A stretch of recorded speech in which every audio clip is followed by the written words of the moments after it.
Sir सभी को नमस्ते। बैठ। इसको रख दीजिए।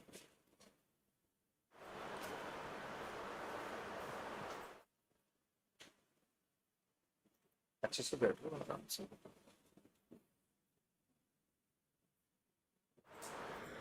नाम क्या है आपका? हाँ मैम, दामिनी शर्मा। हाथों को थाई पर रखना चाहिए। आपको सरनेम यूज नहीं करना है। Roll number 562995। आप हिंदी का मॉक देने आए हैं? जी हिंदी में बताइए रोल नंबर। मैम 5 लाख। 5 6। अच्छा एक एक करके 562995। अपने बारे में बताइए दामिनी। मैम मेरा नाम दामिनी है, मैं ग्वालियर की निवासी हूँ। मेरी स्कूलिंग और बीए और एमए मैंने यहीं जीवाजी विश्वविद्यालय से की है। एमए मेरा असंस्थागत है और 2019 में एमए के साथ ही मैंने नेट की परीक्षा उत्तीर्ण की है। मेरी जो हॉबी है वो गार्डनिंग और सृजनात्मक लेखन करना है। क्या है ये सृजनात्मक? मैम सृजनात्मक लेखन यानी हम जब कल्पना के माध्यम से कोई ऐसी चीज रचते हैं जिसमें सहित भाव हो तो उसे सृजनात्मक लेखन कहते हैं। इसमें मैं गीत, कविता, गजल, लोकगीत आदि और कहानी भी, इसका भी लेखन करती हूँ। आप सभी का लेखन करते हैं। तो अभी हाल ही में आपने क्या लिखा है? मैम हाल ही में मैं एक कहानी पे काम कर रही हूँ, वो धारावाहिक के रूप में मैं उसे सोच रही हूँ बनाने का।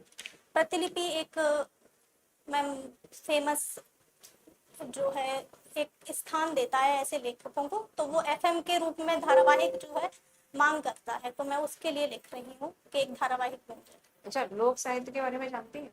जी क्या है लोक साहित्य? हाँ मैम, जो लोक साहित्य होता है ये मौखिक परंपरा में एक पीढ़ी से दूसरी पीढ़ी में हस्तांतरित होता है। इसमें लोक की अभिव्यक्ति होती है जो कि लोक के लिए होती है। इसमें समाज की परंपराएं, जो हंसी ठिठोली है और जो सामाजिक चुहल है, जो आंचलिकता है, उसका परावेश होता है। ठीक है, एक और प्रश्न है फिर सर आपसे पूछेंगे। ये बताइए कि जो छायावाद है इसके बारे में बताइए। कुछ छायावादी जो कुछ साहित्यकार वगैरह रहे हो छायावाद से संबंधित होगा।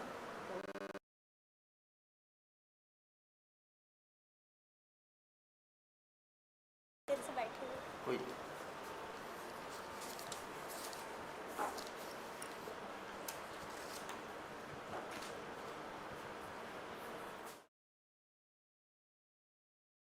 मैम, जो छायावाद है 1918 से इसकी सीमा शुरू होती है और ये आधुनिक युग में आने वाला भारतेंदु और द्विवेदी युग के बाद ऐसा युग है जिसमें स्व की अनुभूतियां हमें देखने को मिलती हैं।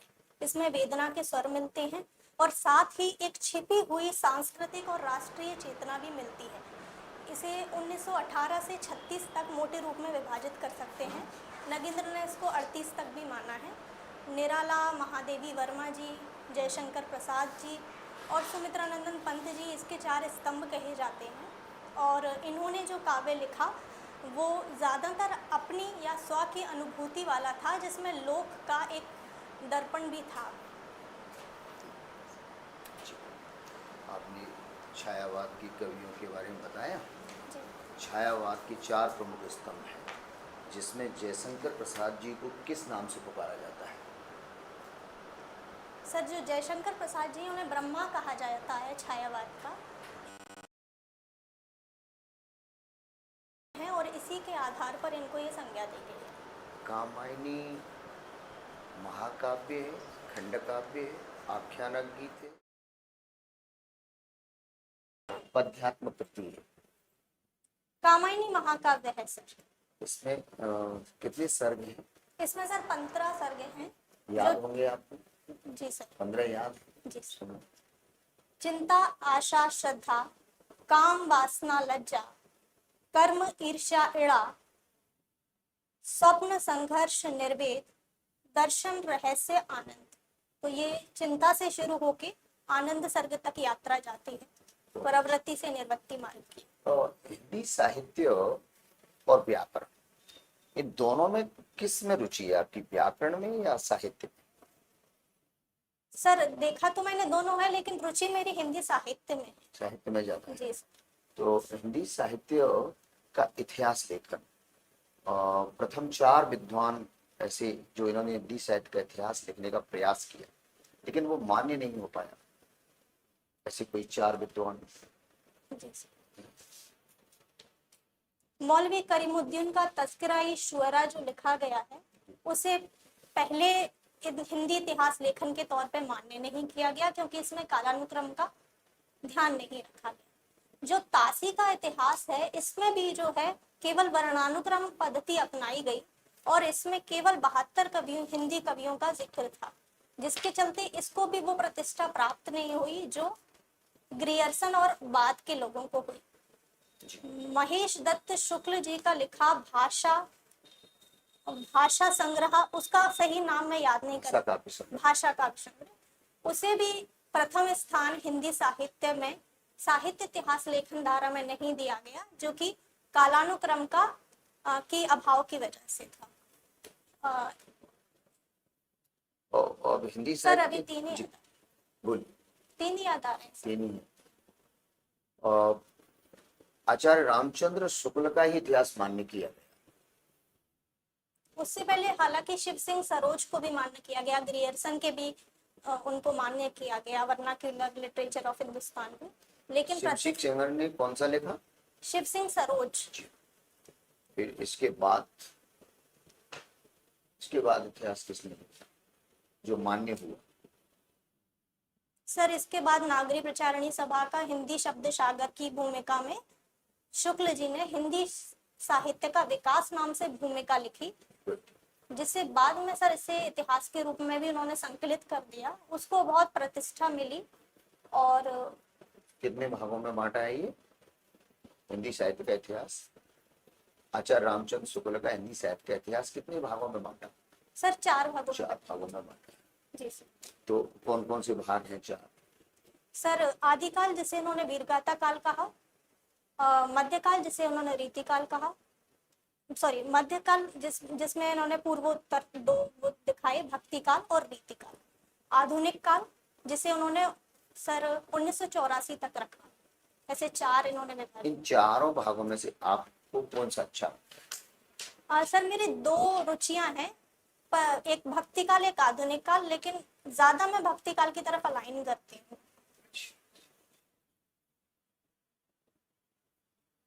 भक्ति काल पर रुचि ज्यादा है। जी। अच्छा, तो रामचरितमानस के बारे में तो आप जानकारी रखते हैं? जी सर। रामचरितमानस में कितने सोपान हैं? सर यदि सोपान से आपका आशय विश्राम से है मेरा या कांड से? कांड से नहीं है। रामचरितमानस के जो सोपान है वो कितने हैं? सर क्षमा कीजिएगा, मैं इससे अवगत नहीं हूँ। अच्छा, एक बात करते हैं कि रामचरितमानस की जो कथा है वो सबसे पहले किसने किसको सुनाई? सर शिव ने पार्वती जी को सुनाई है। हालांकि इसके 4 श्रोता और 4 वक्ता मिलते हैं। जहाँ तक मैं याद कर पा रही हूँ सर, शिव जी ने पार्वती जी को सुनाई। ये प्रथम सोपान है। ठीक है। रामचरितमानस सबसे पहले तुलसीदास जी ने किसको सुनाया? लिखा था तो सबसे पहले किसको सुनाया? सर भक्ति काल के रहीमदास जी उनके समकालीन माने जाते हैं, उन्हें सुनाया।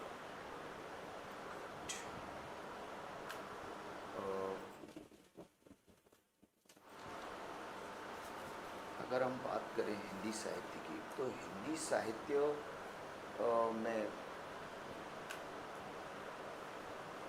भक्ति काल में एक कवि हुए, कबीर। और कबीर कौन सी शाखा से थे? निर्गुण ज्ञानाश्रयी शाखा से सर। कबीर की कोई ऐसी निर्गुण जो रूप को प्रदर्शित करती हो, ऐसी कोई पंक्ति है, कोई सूक्ति है जो निर्गुण भाव को प्रकट करती हो? सर मैं 10 सेकंड का समय चाहूँगी।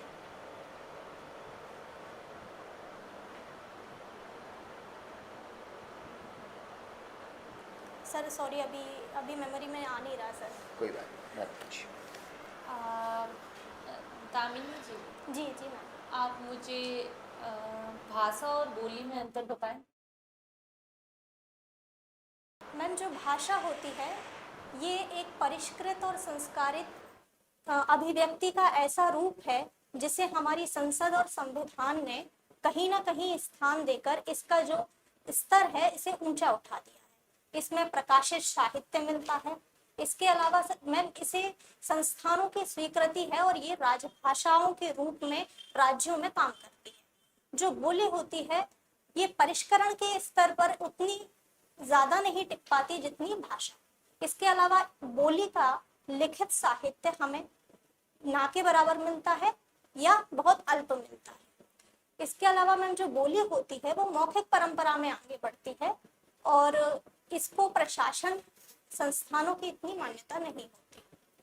दामिनी, अभी आपने बताया राजभाषा, है ना, तो आप मुझे राजभाषा और राष्ट्रभाषा में अंतर बताएंगे। जी, जो राजभाषा होती है ये प्रशासनिक कार्यालयीन कार्यों की भाषा होती है। जो हमारी राजभाषा है इसे 1949 में हिंदी को राजभाषा का दर्जा प्राप्त है। राजभाषा से हमारा तात्पर्य हमारे राष्ट्र या प्रांतों में कार्यालयीन उपयोग के लिए, पत्र आदि की सूचना देने के लिए, संसद अधिनियमों के लिए और न्यायालयीन आदेशों के लिए प्रयुक्त भाषा है। जबकि जो राष्ट्रभाषा है ये सांस्कृतिक कलेवर लिए हुए है। इसके अंदर देशभक्ति है और लोग इससे अपना जुड़ाव महसूस करते हैं। जो राष्ट्रभाषा होती है वो हमारे जो सांस्कृतिक कलेवर है उसकी अभिव्यक्ति होती है। दामिनी, उत्तर भारत के जितने भी ज्यादातर राज्य हैं उनमें हिंदी ही बोली जाती है जैसे कि मातृभाषा के रूप में। उसके बाद भी अभी हम अपने देश में हिंदी को राष्ट्रभाषा का दर्जा नहीं दे पाए। इस चीज पे आपके क्या विचार? मैम आपका अंतिम जो भाग है वो ये है कि हिंदी को हम राष्ट्रभाषा का दर्जा नहीं दे पाए।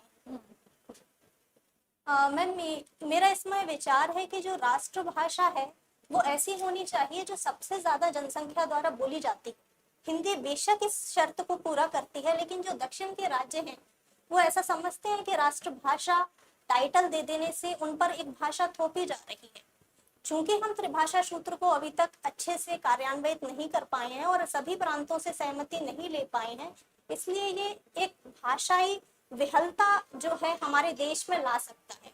ऐसी स्थिति में आवश्यकता ये है कि हम दक्षिण की कोई भाषा पहले सीखें, उसके बाद राष्ट्रभाषा को मातृभाषा को राष्ट्रभाषा बनाने और कार्यान्वित करने की दिशा में चले। बेशक हिंदी को राष्ट्रभाषा बनना चाहिए, लेकिन हमारे दक्षिण के राज्यों की नाराजगी इस शर्त पर नहीं होना चाहिए। तो आपको क्या लगता है आगे चल के हिंदी राष्ट्रभाषा बन सकती है या नहीं?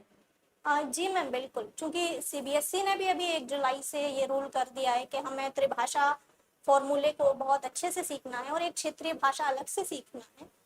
यदि हम कोई तमिल तेलुगु भाषा सीखेंगे तो तमिल तेलुगु वाले भी हमारी हिंदी का उतना ही मान रखेंगे और ये निसंदेह राष्ट्रभाषा बन के तो रहेगी। त्रिभाषा में कौन कौन सी भाषाएं होनी चाहिए? जी मैम, त्रिभाषा में कौन कौन सी भाषा है? एक तो लोकल लैंग्वेज, अभी जो मानदंड है वो है मातृभाषा का, क्षेत्रीय भाषा का और विदेशी भाषा का। विदेशी भाषा। लेकिन मेरा मैम इसमें ये विचार और इनपुट है कि जो क्षेत्रीय भाषा है वो किसी दक्षिण वाले को उत्तर की और उत्तर वाले को दक्षिण की सीखना चाहिए, जिससे एक भाषा सामंजस्यता और समरसता पैदा हो। दामिनी, सर ने आपसे भक्ति काल के बारे में प्रश्न किया था, रामचरितमानस के बारे में पूछ रहे थे तुलसीदास से। तो रामायण वाल्मीकि जी ने भी लिखी हुई, लेकिन रामचरितमानस ही ज्यादा लोकप्रिय हुई भारत में, स्पेसिफिकली उत्तर भारत में। तो इसका क्या है? रामचरितमानस की अधिक महत्ता रही है उत्तर भारत में, इस पे आपका क्या विचार? मैम इसके 3 से 4 कारण रहे हैं। एक लोक भाषा अवधि में इसका होना, और इसमें संस्कृत निष्ठ अवधि भी है, ठेठ अवधि भी है। तो एक तरीके से इसने उत्तर प्रदेश और मध्य प्रदेश, जो मध्य भारत है, उसकी जनता को अपने से जोड़ा है। इसका एक कारण ये है। इसका दूसरा कारण ये है कि संस्कृत जब वाल्मीकि जी ने रामायण लिखी थी तो उस समय सभी वर्गों और जातियों के लिए सुलभ नहीं थी, उनके लिए संस्कृत या वेद पाठन करना इतना सुलभ नहीं था। जबकि जब रामचरितमानस लिखी गई है तब हमारे यहाँ विद्यालय हैं, महाविद्यालय हैं, हमारे पास इंटरनेशनल नेटवर्क है, इसके जरिए हम बहुत सारे ज्ञान की चीजों का उपयोग कर सकते हैं, इसलिए ये लोकप्रिय हुई। और तीसरा सबसे महत्वपूर्ण कारण ये है कि ये मुगल काल के दौरान लिखी गई, उस समय जब हमारा सांस्कृतिक ह्रास हो रहा था और ऐसा युग था जब हमें एक जीवटता की जरूरत थी, और रामचरितमानस ने वो जीवटता, वो जिजीविषा दी है, इस वजह से ये और लोकप्रिय हुई। ठीक है दामिनी, मेरा लास्ट प्रश्न है आपसे, मुंशी प्रेमचंद का साहित्यिक योगदान बताइए। मैम, मुंशी प्रेमचंद का साहित्यिक योगदान हमारे हिंदी साहित्य में उतना ही है जितना हमारे देश में हमारे सारे प्रधानमंत्रियों के काल को एक साथ रख दिया जाए उनका योगदान है। आप देखिए कि जो नाटक का युग है और जो नाटक का युग है और जो उपन्यास का युग है, दोनों प्रेमचंद के आधार पर बनाए गए। प्रेमचंद पूर्व युग, प्रेमचंद युग और प्रेमचंद के बाद का युग। और इसके अलावा उन्हें कहानी सम्राट भी कहा गया, उपन्यास सम्राट भी कहा गया। जी दामिनी जी। चलो दामिनी जी, जी आप ग्वालियर से आते हैं ना, यस। तो आपके ग्रेजुएशन में सब्जेक्ट क्या थे? इतिहास, हिंदी और राजनीतिक विज्ञान। जी तो ग्वालियर की अगर बात करें तो जीवाजी जो सिंधिया वंश है उसके लिए भी जाना जाता है। बिल्कुल सर। तो एक कारण रहा है इसका 1857 की क्रांति। तो इसके लिए क्या भूमिका थी सिंधिया वंश की इसमें? जो अभी का दौर है और वैसे वास्तविकता में भी जो सिंधिया वंश था वो अंग्रेजों का पोषक था। गंगाजली कोष था उनका एक, जिसके अमरचंद भाटिया प्रमुख हुआ करते थे। अमरचंद भाटिया को सिंधिया राजवंश में मैं नाम याद नहीं कर पा रही हूँ कौन से थे उस काल के, उन्हें फांसी दे दी गई क्योंकि उन्होंने 1857 की क्रांति में गंगाजली कोष को क्रांतिकारियों को देने के लिए खाली कर दिया गया था।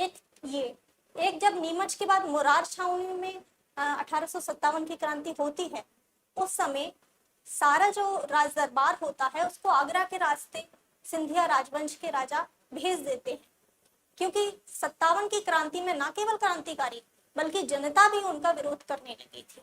तो सिंधिया राजवंश की भूमिका इस मामले में नकारात्मक है। हालांकि सिंधिया राजवंश ने बहुत सारा योगदान, सबसे ज्यादा उन्होंने दान दिया जब एकीकरण का चल रहा था सरदार वल्लभ भाई पटेल के उसमें, और ठीक है। विजय सिंधिया ने इसमें आपने जीवाजी विश्वविद्यालय से किया ना, तो जीवाजी कौन थे? जीवाजी जी जो थे वो सिंधिया राजवंश के राजा थे, और विजया राजे सिंधिया लेखा दिव्येश्वरी से इन्होंने विवाह किया। योगदान क्या जीवाजी राव सिंधिया को? जी सर, इन्होंने सर बैजताल बनवाया है जो। अच्छा, जीवाजी राव फर्स्ट थे, द्वितीय थे, तृतीय थे, क्या थे? जीवाजी राव प्रथम, द्वितीय, तृतीय कौन से थे? ये आगे और आप जोड़ दो, उसको ऐड कर दो, कौन से जीवाजी राव किस नंबर के थे, है ना? उसमें भी प्रथम द्वितीय है। मैम ऐसा तो मुझे याद नहीं आ रहा है, चलिए कोई नहीं। लेकिन ये जॉर्ज नाम से थे।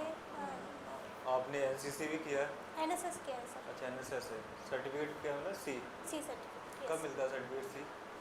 सर सी सर्टिफिकेट के 120 घंटे आपको श्रम कार्य देना पड़ता है, और एक निश्चित उद्देश्य के लिए आपको 3 वर्ष तक काम करना होता है। तो मैंने बेटी बचाओ बेटी पढ़ाओ के उद्देश्य को लेकर काम किया था। ओके।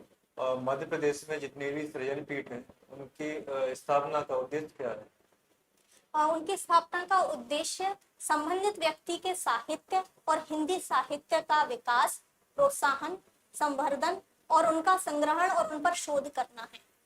इसके अलावा शोध का जो हमारा कल्चर है इसको बढ़ाना। कितनी सृजन पीठ है? सर अभी 2 प्रस्तावित हैं, और सर मैं नाम बता के गिन लेती हूँ। प्रेमचंद सृजन पीठ, निराला, महादेवी सृजन पीठ, और सर अभी याद नहीं आ पा रही है टोटल संख्या। मध्य प्रदेश साहित्य अकादमी किसको मिला है? जो पुरस्कार है पुरस्कार। साहित्य अकादमी पुरस्कार किसको मिला था? अभी रिसेंट? सर सॉरी, मैं अभी अच्छा, पद्मश्री पुरस्कार है, जी। किसको मिला अभी? अभी 4 लोगों को मिला है सर। कैलाश चंद्र पंत जी को, भगवान सिंह रायकवार जी को, मोहन नागर जी को, और एक व्यास है सर, उनका नाम याद नहीं कर पा रही हूँ अच्छा, उनका। जो साहित्य का मिला है, किसको मिला साहित्य का? साहित्य का कैलाश चंद्र जी को मिला क्या है। योगदान है उनका? इन्होंने सर स्वाध्याय पीठ जो है इसकी स्थापना की। इसके अलावा पूर्वांचल पत्र इन्होंने चलाया। इसके अलावा इन्होंने 2 अन्य पत्रों का भी संपादन किया और कई सारे ग्रंथों का प्रकाशन कार्य भी किया। बुंदेलखंड के जो लोक कवि हैं उनके बारे में बताइए कुछ। ईसुरी गंगाधर व्यास और जगनिक, ये बुंदेलखंड के लोक कवियों में गिने जाते हैं। इसके अलावा बुंदेली त्रयी भी बोले जाते हैं। और आज के अगर हम बात करें तो महेश कटारी सुगम जी हैं, वृंदावन लाल वर्मा जी हैं, मैत्री पुष्पा जी हैं, ये भी बुंदेली में लेखन कर रहे हैं। कॉलरिज की कल्पना क्या है? सर कॉलरिज का कल्पना सिद्धांत जो है, मुख्य कल्पना, गौण कल्पना और इसके अलावा फैंटेसी और रम्य कल्पना और ललित कल्पना, इनमें जाके अपना विभाजन करता है। ये जो कल्पना सिद्धांत है, कल्पना तत्व को रूप तत्व या फिर उसके संरचना तत्व से ज़्यादा महत्व देता है। और इसमें सर भावों की अभिव्यंजना, शब्दों की बालिशता इत्यादि पर काम किया गया है। आपने मेरा लास्ट क्वेश्चन है, आपने भारतीय ज्ञान परंपरा के बारे में पढ़ा होगा? जी सर। क्या योगदान है हिंदी का? सर मैं प्रश्न नहीं सुन पाई, सॉरी। भारतीय ज्ञान परंपरा में हिंदी का विकास किस प्रकार हुआ है? सर यदि भारतीय ज्ञान परंपरा को देखें तो हिंदी में आदिकाल से ही हमको देखने को मिल जाता है। जो नाथ सिद्ध परंपरा है ये ज्ञान परंपरा की ही है। जो गुरु शिष्य परंपरा है ये ज्ञान परंपरा से ही है। जो वाल्मीकि का रामायण है, जो रामचरितमानस है, जिसमें निषाद राज को गले लगाना और गुरु वशिष्ठ की आज्ञा लेकर बाण चलाना, ये बहुत सारी ऐसी चीजें हैं जो हमें हिंदी साहित्य के आदिकाल भक्तिकाल से लगातार सतत देखने को मिलते हैं। हाँ, दामिनी जी, आपका नाम दामिनी है? Yes. दामिनी का अर्थ क्या? दामिनी का अर्थ होता है मैम रोशनी या बिजली। तो ये नाम से एक रचना है, किसकी रचना है? एक साहित्यकार, नाम बता सकती हैं? मैम सॉरी, मैं इससे अवेयर नहीं हूँ। सूर्यकांत त्रिपाठी निराला। ओके मैम, मैं याद रखूँगी। देखिएगा इसके बारे में, है ना? जी जी। आपके नाम से संबंधित है। ठीक है। बाकी दामिनी ग्वालियर से जो इतिहास में दर्ज कवि हैं कौन कौन से हैं, उनका कोई नाम बताएंगे आप? बिल्कुल सर। जगन्नाथ प्रसाद मिलिंद जी, इन्हें पहला स्थान देना चाहिए। यदि सर कालक्रम वाइज आप बताएं तो मैं पहले वैसा बता देती हूँ। जैसे हमारे भक्ति काल से आते हैं विष्णुदास जी, जिन्होंने रुक्मणी मंगल, रामायण, महाभारत आदि लिखी तुलसीदास से पहले। इसके बाद रीति काल में आते हैं रसनिधि जी और बिहारी जी। इसके बाद यदि हम आधुनिक काल में आ जाएं तो जगन्नाथ प्रसाद मिलिंद जी हैं, जगदीश तोमर जी हैं, आनंद मिश्र, प्रकाश मिश्र, भगवान स्वरूप चैतन्य जी हैं। सर कई सारे हैं।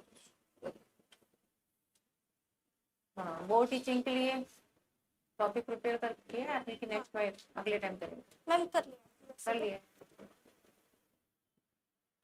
अभी करा लें कि अगले नेक्स्ट टाइम करा लें?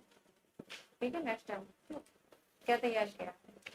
मैम मैंने 2 चीजें कर ली थी। एक तो नाटक के तत्व, क्योंकि मैम मैं चाह रही थी ऐसा लिखूं जो कम लिखना पड़े हाँ, वहाँ और जल्दी, क्योंकि तो हमें इतना उसमें- नहीं मिलता है। हाँ, समय इतना नहीं मिलेगा तो 6 पॉइंट लिखने पड़ेंगे, एलेबोरेट करना पड़ेगा, तो वो करते हैं।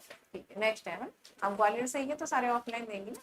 हाँ, वैसे तो मैंने सिंगल के लिए ही लिया है क्योंकि अभी समय कम बचा था, तो मैंने कहा पहले एक ले लेती हूँ, उसके बाद देख लेती हूँ। ठीक है, तो अभी करना चाहेंगी बोर्ड नहीं टीचिंग? मैम, कोई दिक्कत नहीं। ठीक है दामिनी, ओके। जा सकते हैं।